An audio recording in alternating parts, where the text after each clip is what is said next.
नमस्कार दोस्तों, जिया डिफेंस में आपका स्वागत है। दोस्तों आज हम बात करने वाले हैं तपस और आर्चर एनजी यूएवी के बारे में। जी हां दोस्तों, तपस ने स्वदेशी इंजन के साथ टैक्सी ट्रायल शुरू कर दी है। दोस्तों डीआरडीओ के अध्यक्ष समीर वी कामत ने कहा है कि हवाई निगरानी के लिए भारत का सामरिक उन्नत मंच Tapas medium altitude high long endurance MLI UAV अगले 2 महीनों में वाहन अनुसंधान विकास प्रतिष्ठान VARD द्वारा विकसित 180 HP डीजल इंजन पर उड़ान भरेगा, जो वर्तमान की जगह लेगा। तपस पर 177 HP एस्ट्रो 330 EP इंजन का इस्तेमाल किया गया है।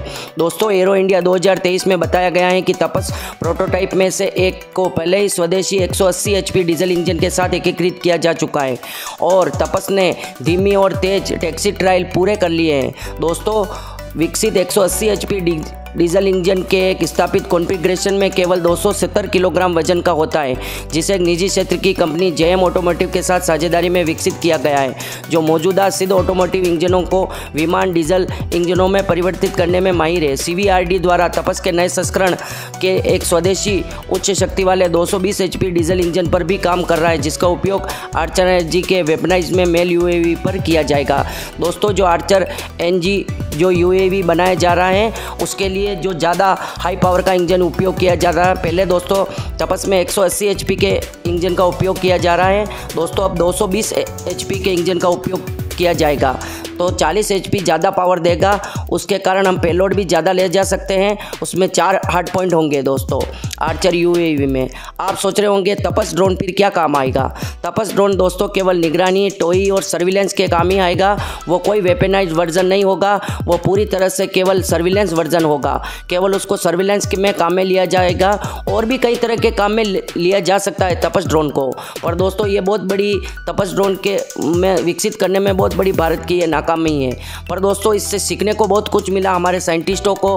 और अब इस तरह के इंजन भारत में ही स्वदेशी कंपनियों द्वारा निर्मित किए जा रहे हैं और भारत को आगे बढ़ावा भी मिल रहा है।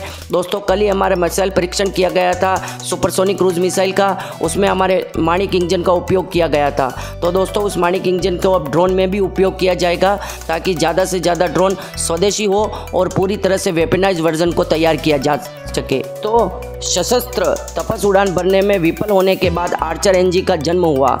जी हाँ दोस्तों, VARD द्वारा विकसित 180 HP डीजल इंजन द्वारा संचालित पुशर कॉन्फ़िगरेशन में single engine twin boom architecture के साथ आर्चर एनजी हथियारबंद मेल UAV वर्तमान में तपस मेल UAV के साथ अधिकांश कंपोनेंट को साझा करेगा, जिसके कारण आर्चर एनजी की पहली उड़ान इस साल अप्रैल मई के महीने में योजना बनाई गई है। दोस्तों आर्चर एनजी के पास तपस कार्यक्रम के 70 से अधिक सिस्टम और कंपोनेंट होंगे, 70% से अधिक, जिसके इसके MREO, LREO, SAR, MPR payload और जिनमें दोस्तों इलिंट और कमिट IFF, TCS और UCR सिस्टम शामिल हैं। आर्चर एनजी के पास 4 हार्ड पॉइंट होंगे, जो अधिकतम 300 किलोग्राम का पेलोड ले जाया जा सकता है, जिसका उपयोग खुफिया निगरानी, लक्ष्य प्राप्ति, टोही मिशनों के लिए किया जाएगा। दोस्तों बताया गया है कि सीमित पेलोड ले जाने की क्षमता के कारण तपस UAV के साथ हथियार युक्त संस्करण को विकसित करने के विचार को समाप्त करना पड़ा है, जो इसे अपने हार्ड पॉइंट पर केवल 120 किलोग्राम तक की सीमित कर सकता था। मतलब दोस्तों ये 120 किलोग्राम का ही पेलोड ले जा सकता था और इसके बजाय ये एकल के साथ आर्चर UAV का विकास कर सकता था। इंजन ट्विन बूम आर्किटेक्चर को लिया गया है, क्योंकि ये हथियार वाले संस्करण का उपयोग किए जाने वाले इष्टतम डिज़ाइन के रूप में पाया गया था। दोस्तों तपस और आर्चर एनजी के बाद में उत्पादन संस्करण में 80 से 90% स्वदेशी सामग्री होगी। आर्चर एनजी के पास 24 घंटे की सहन शक्ति होगी और 30,000 फीट की उड़ान सीमा होगी। दोस्तों 30 घंटे की उड़ान होगी। सशस्त्र तपस भी हो सकता है, लेकिन सीमित हथियार ले जाने के कारण इसकी सीमित भूमिका होगी। लेकिन विकास के तहत हेल UAV के साथ आर्चर एनजी भारत के मानव रहित ड्रोन युद्ध के अगले चरण में ले जाया गया है। दोस्तों एक हेल क्लास के UAV का भी विकास किया जा रहा है। वो अडानी डिफेंस और इजरायली कंपनी मिलकर इस क्लास के UAV को निर्माण किया जा रहा है। वैसे इस UAV का विकास रशिया ने पहले ही कर दिया था, पर उसको मेक इन इंडिया के तहत ट्रांसफर ऑफ टेक्नोलॉजी के तहत उसको भारत की प्राइवेट कंपनी बनाएगी। तो दोस्तों इस वीडियो से हमारे को ये पता चला है कि हमने जो तपस ड्रोन था उस पर इतनी मेहनत की थी, वो ड्रोन अभी भी केवल सर्विलेंस के ही काम आएगा। उससे कोई भी स्ट्राइक नहीं की जा सकती, उसको दुश्मनों से कोई मुंह तोड़ जवाब नहीं दिया जा सकता। उसका काम केवल सर्विलांस के लिए किया जाएगा। पर दोस्तों ये भी बड़ी बात है कि सर्विलांस के लिए भी इसका उपयोग किया जाए ऐसे ड्रोन का, और हमारी मेहनत बेकार नहीं गई है, क्योंकि दोस्तों इस ड्रोन को बनाते बनाते रुस्तम फर्स्ट और सेकंड को बहुत कुछ हमारे साइंटिस्ट को सीखने के मिला।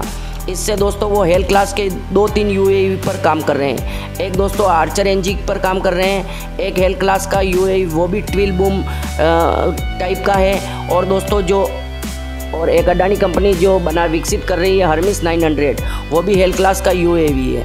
तो दोस्तों बहुत अच्छी है। आर्चर अगर इस तरह से काम करेगा 30 घंटे तक उड़ सकता है, और ये 300 किलोग्राम तक पेलोड ले जा सकता है, और दोस्तों ये स्ट्राइक भी कर सकता है। तो ये भारत के लिए बहुत बड़ी उपलब्धि होगी, और भारत, मैं कह रहा हूँ, आपको पीछे छोड़ देगा। 24 घंटे तक उड़ान भरने के लिए भारत अगर किसी भी ड्रोन को इस तरह से तैयार कर लेगा और 24 घंटे तक कोई भी ड्रोन उड़ान भर सकता है, तो मैं कह रहा हूँ भारत तुर्की को पीछे छोड़ देगा दोस्तों। और हमारे को अब हथियारबंद ड्रोन ही बनाने चाहिए, क्योंकि दोस्तों हम 1990 से लगाकर अभी तक केवल सर्विलेंस ड्रोन का ही उपयोग कर रहे हैं। हम अब सर्विलेंस ड्रोन से दोस्तों 2 नुकसान हैं, फ़ायदे भी हैं पर नुकसान 2 हैं। फर्स्ट नुकसान तो ये है कि दोस्तों उतने ही पैसे लगते हैं जितने हथियारबंद ड्रोन के लगते हैं दोस्तों। दूसरी कमजोरी ये है कि हम अगर किसी पर स्ट्राइक करना चाहते हैं और वो एनिमी हमारे सामने है, तो हमारे को हथियारबंद ड्रोन को जानकारी देनी पड़ेगी, फिर वो उड़ के आएगा और उस पर स्ट्राइक करेगा, तब तक एनिमी चला जाएगा। अगर हमारे पास हथियारबंद ड्रोन होता है तो वो सर्विलेंस का काम भी कर लेगा और स्ट्राइक भी कर सकता है। जैसे कि कोई आतंकवादी बॉर्डर के अंदर की घुसने की कोशिश कर रहा है, ऊपर हमारा ड्रोन सर्विलेंस कर रहा है, अगर उसके पास हथियार है तो वो उसी समय आतंकियों को ढेर कर सकता है और उनका नामो निशान मिटा सकता है।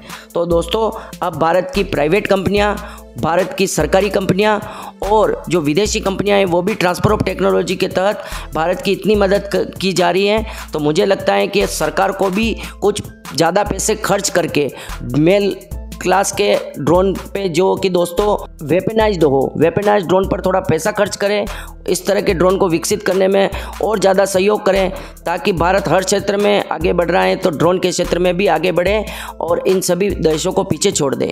आपकी राय महत्वपूर्ण है, आपकी राय लिखना न भूलें। जय हिंद दोस्तों।